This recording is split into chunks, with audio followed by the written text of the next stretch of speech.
Assalamualaikum warahmatullahi wabarakatuh. Perkenalkan, nama saya Anissa Noraini, NIM 14014212293 dari Rombel H, Pendidikan Guru Sekolah Dasar, Fakultas Ilmu Pendidikan, Universitas Negeri Semarang.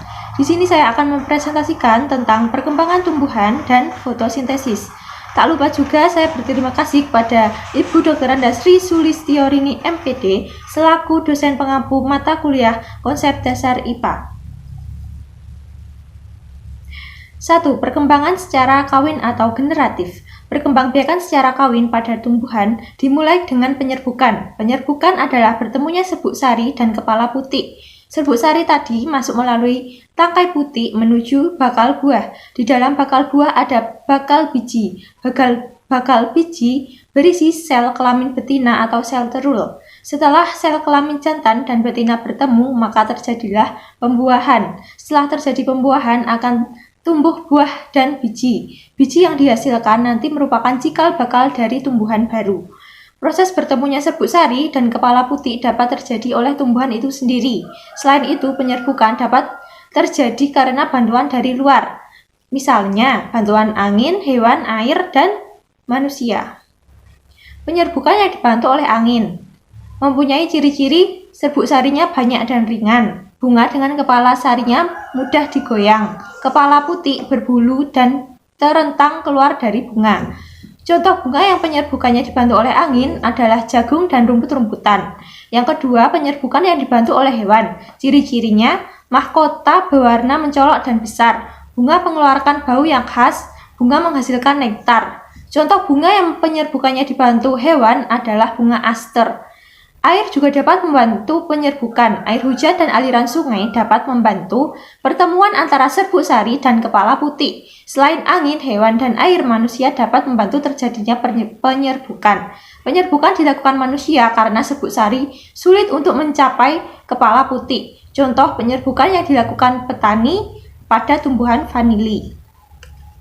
Berdasarkan asal serbuk sarinya, penyerbukan dibedakan menjadi 4 macam, yaitu penyerbukan sendiri.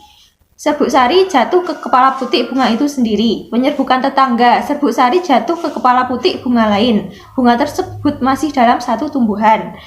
Yang ketiga, penyerbukan silang, serbuk sari jatuh ke kepala putik bunga lain yang berbeda tumbuhan. Tumbuhan tersebut masih satu jenis. Yang keempat, penyerbukan bastar, serbuk sari jatuh ke kepala putik lain yang masih satu jenis, namun bunga tersebut berbeda varietasnya. Yang kedua ada perkembangan secara tidak kawin atau vegetatif.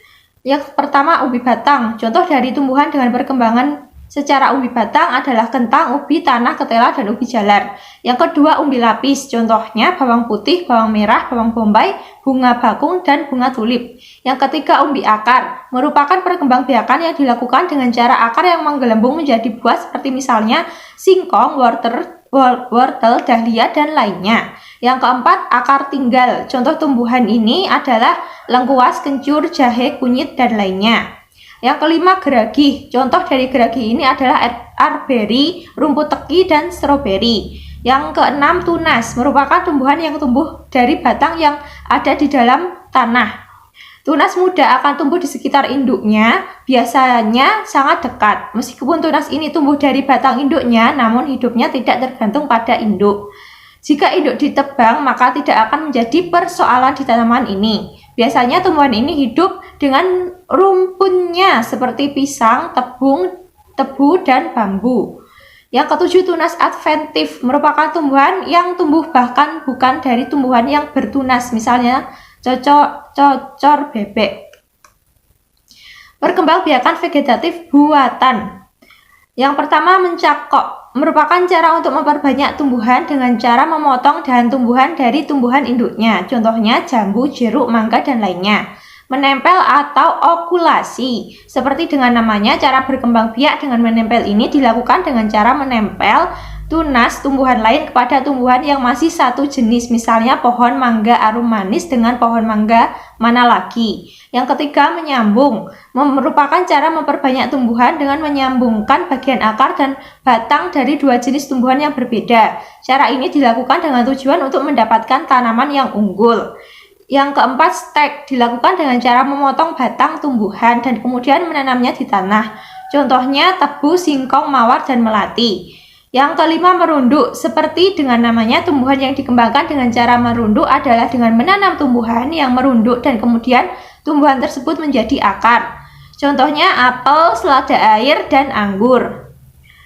Yang kedua ada fotosintesis, adalah proses pengubahan zat-zat anorganik berupa H2O dan CO2 oleh klorofil atau zat hijau daun menjadi zat-zat organik karbohidrat dengan bantuan cahaya matahari. Proses fotosintesis dinyatakan dengan persamaan reaksi kimia sebagai 6CO2 plus 6H2O C6 menghasilkan C6H12O6 plus 6O2. Fotosintesis hanya dapat terjadi pada tumbuhan yang mempunyai klorofil.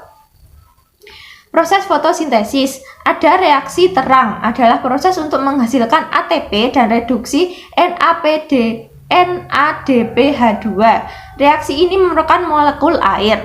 Fotosintesis dimulai ketika cahaya mengionisasi molekul klorofil pada fotosistem 2, membuatnya melepaskan elektron yang akan ditransfer sepanjang rantai transport elektron.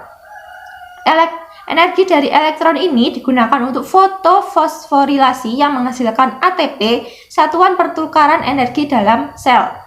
Reaksi ini menyebabkan mengalami defisit atau kekurangan elektron yang harus segera diganti. Pada tumbuhan dan alga, kekurangan elektron ini dipenuhi oleh elektron dari hasil ionisasi air yang terjadi bersamaan dengan ionisasi klorofil. Yang kedua ada reaksi gelap. ATP dan NADPH yang dihasilkan dalam proses fotosintesis memicu berbagai proses biokimia. Pada tumbuhan, proses biokimia yang terpicu adalah siklus Calvin yang mengikat karbon dioksida untuk membentuk ribulosa dan kemudian menjadi gula seperti glukosa. Reaksi ini disebut reaksi gelap karena tidak bergantung pada ada tidaknya cahaya sehingga dapat terjadi meskipun dalam keadaan gelap atau tanpa cahaya. Faktor yang mempengaruhi fotosintesis, yang pertama ada intensitas cahaya, yang kedua ada konsentrasi karbon dioksida, yang ketiga ada suhu, yang keempat ada kadar air, yang kelima kadar fotosintat atau hasil fotosintesis, dan yang terakhir ada tahap pertumbuhan. Itulah tadi materi yang dapat saya sampaikan. Kurang lebihnya saya mohon maaf. Wassalamualaikum warahmatullahi wabarakatuh.